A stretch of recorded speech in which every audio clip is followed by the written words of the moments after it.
سوال پوچھا ہے کہ قبرستان میں قرآن کریم کی تلاوت کرنا کیسا ہے؟ قبرستان میں تلاوت قرآن کریم کرنے کا ثبوت کئی احادیث پاک سے ملتا ہے۔ ایک حدیث پاک میں رسول اللہ صلی اللہ علیہ وآلہ وسلم نے ارشاد فرمایا، جو شخص ہر جمعہ کے دن اپنے والدین یا ان میں سے کسی ایک کی قبر کی زیارت کرے، پھر اس کے نزدیک سورۃ یاسین کی تلاوت کرے تو ہر حرف کے بدلے میں اس کی مغفرت کر دی جائے گی۔ اور ایک دوسری روایت میں رسول اللہ صلی اللہ علیہ وآلہ وسلم نے ارشاد فرمایا، جو شخص قبرستان گیا اور سورہ یاسین کی تلاوت کی تو اللہ تعالیٰ اس دن اصحاب قبور کے عذاب میں تخفیف کر دیتے ہیں۔ اسی طرح حضرت ابن عمر رضی اللہ تعالیٰ عنہما سے روایت ہے، رسول کریم صلی اللہ علیہ وآلہ وسلم کے یہ صحابی ہیں، وہ فرماتے ہیں ان کی وصیت کرنا ثابت ہے کہ احادیث کہ انہوں نے یہ وصیت فرمائی کہ میری قبر پر کہ قرآن کریم کی تلاوت کرنا۔ خود نبی علیہ الصلوۃ والسلام کی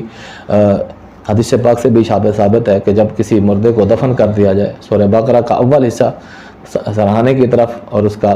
آخری حصہ پائنتی کی طرف پڑھنا یہ بھی مستحب ہے، یہ صحابہ سے ثابت ہے۔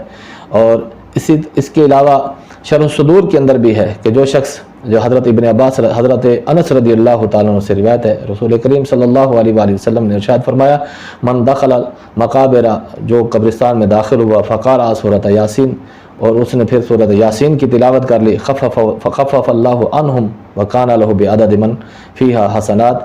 اللہ تعالیٰ ان سے عذاب کو کم کر دے گا اور ان کی تعداد کے برابر اس پڑھنے والے کو ثواب عطا فرمائے گا۔ اور اس طرح نبی علیہ الصلوۃ والسلام نے یہ بھی فرمایا ہے کہ اقرأوا سورۃ یاسین علی موتاکم، اپنے موتا پر سورۃ یاسین کی تلاوت کرو۔ موتا سے مراد کئی معنی بھی ہو سکتے ہیں، یعنی کہ جو شخص قریب المر گئے اس پر بھی پڑھ سکتے ہیں، جو مر چکا ہے اس پر بھی پڑھ سکتے ہیں، اور پھر جو مر گئے ہیں جو قبرستان میں دفن ہو چکے ہیں ان پر بھی سورۃ قرآن کریم کی سورۃ یاسین تلاوت کر سکتے ہیں۔ حضرت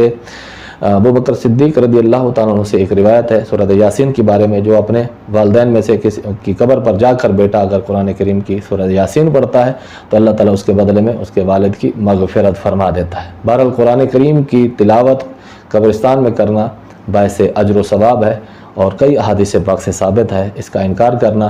بلکہ اور اس سے ہر دھرمی ہے اور اس کی ضد ہے۔ باقی قرآن کریم کی تلاوت کرنا قبرستان کے اندر یا گھر کے اندر کسی جگہ پر بھی ہو کہ جو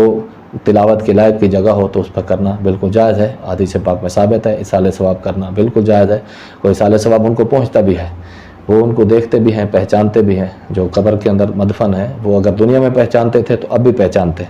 اگر دنیا میں نہیں پہچانتے تھے تو اب ان کو پہچان نہیں ہوگی، اور اتنا تو پتہ چلے گا کہ کوئی آیا ہے جو ہمارے لیے دعائے مغفرت کر رہا ہے۔ تو دعائے مغفرت کرنا یہ بہت بڑا، اس مرحومین کے لیے بہت بڑا تحفہ ہے۔ نبی علیہ الصلوۃ والسلام کا فرمان ہے، جو اپنے عزیز و اقربا میں سے کسی کو بھی سب سے بڑا گفٹ دینا چاہتا ہے تو اس کا سب سے بڑا گفٹ یہ ہے کہ اس کے لیے دعائے مغفرت کرے۔